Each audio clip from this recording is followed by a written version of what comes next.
Junior NTR ಭುಜದ ಶಸ್ತ್ರಚಿಕಿತ್ಸೆ ಯಶಸ್ವಿ. ಸ್ವತಃ ಅಪ್ಡೇಟ್ ನೀಡಿದಂಥ ನಟ. ಟಾಲಿವುಡ್ ನಟ ಜೂನಿಯರ್ NTR ಅವರ ಭುಜದ ಶಸ್ತ್ರಚಿಕಿತ್ಸೆ ಹೈದರಾಬಾದ್ನ ಖಾಸಗಿ ಆಸ್ಪತ್ರೆಯಲ್ಲಿ ಯಶಸ್ವಿಯಾಗಿ ನೆರವೇರಿದೆ. ಪ್ರಶಾಂತ್ ನೀಲ್ ನಿರ್ದೇಶನದ ಡ್ರ್ಯಾಗನ್ ಸಿನಿಮಾದ ಚಿತ್ರೀಕರಣದ ವೇಳೆ ಗಾಯಗೊಂಡಿದ್ದಂಥ ಜೂನಿಯರ್ NTR ಅವರು ಆಸ್ಪತ್ರೆಯಲ್ಲಿ ಚಿಕಿತ್ಸೆ ಪಡಿತಾ ಇದ್ದು, ಶಸ್ತ್ರಚಿಕಿತ್ಸೆಯ ನಂತರ ತಮ್ಮ ಆರೋಗ್ಯದ ಕುರಿತು ಅಭಿಮಾನಿಗಳಿಗೆ ಮಾಹಿತಿ ನೀಡಿದ್ದಾರೆ.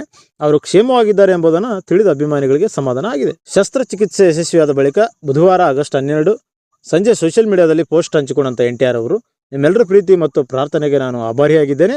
ಶಸ್ತ್ರಚಿಕಿತ್ಸೆ ಯಶಸ್ವಿಯಾಗಿ ನೆರವೇರಿದ್ದು ನಾನು ಆರಾಮಾಗಿದ್ದೇನೆ. ಕಿಮ್ಸ್ ಆಸ್ಪತ್ರೆ ವೈದ್ಯರ ತಂಡಕ್ಕೆ ನನ್ನ ಧನ್ಯವಾದಗಳು. ನನ್ನ ಸ್ನೇಹಿತರು, ಕುಟುಂಬ ಮತ್ತು ಅಭಿಮಾನಿಗಳ ಬೆಂಬಲವೇ ನನಗೆ ಪ್ರತಿದಿನ ಶಕ್ತಿ ನೀಡ್ತಾ ಇದೆ. ಶೀಘ್ರದಲ್ಲೇ ನಿಮ್ಮನ್ನು ಭೇಟಿಯಾಗ್ತೇನೆ ಎಂದು ಬರೆದುಕೊಂಡಿದ್ದಾರೆ. ಇನ್ನು ಸಿಕಂದ್ರಾಬಾದ್ನ ಕಿಮ್ಸ್ ಆಸ್ಪತ್ರೆಯ ಮೂಳೆ ರೋಗ ತಜ್ಞರು ಈ ಶಸ್ತ್ರಚಿಕಿತ್ಸೆಯನ್ನು ಪೂರ್ಣಗೊಳಿಸಿದ್ದಾರೆ. NTR ಅವರ ಭುಜಕ್ಕೆ ಗಾಯವಾಗಿತ್ತು.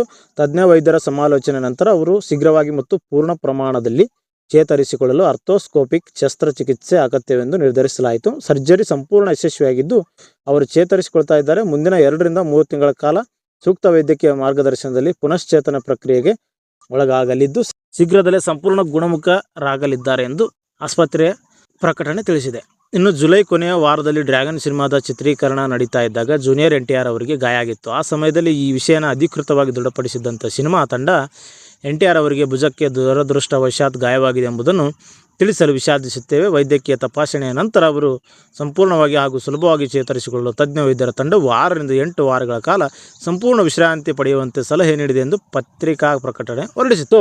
NTR ಅವರಿಗೆ ಗಂಭೀರ ಗಾಯವಾಗಿದೆ ಎಂದು ತಿಳಿದು ಅಭಿಮಾನಿಗಳು ತೀವ್ರ ಆತಂಕಕ್ಕೆ ಒಳಗಾಗಿದ್ದರು. ಚಿತ್ರತಂಡ ಮತ್ತೊಂದು ಹೇಳಿಕೆ ನೀಡಿ ಧೈರ್ಯ ತುಂಬಿತ್ತು. ಯಾರೂ ಆತಂಕ ಪಡುವ ಅಗತ್ಯ ಇಲ್ಲ ಎಂದು ನಾವೆಲ್ಲರಿಗೂ ಭರವಸೆ ನೀಡಲು ಬಯಸ್ತೇವೆ.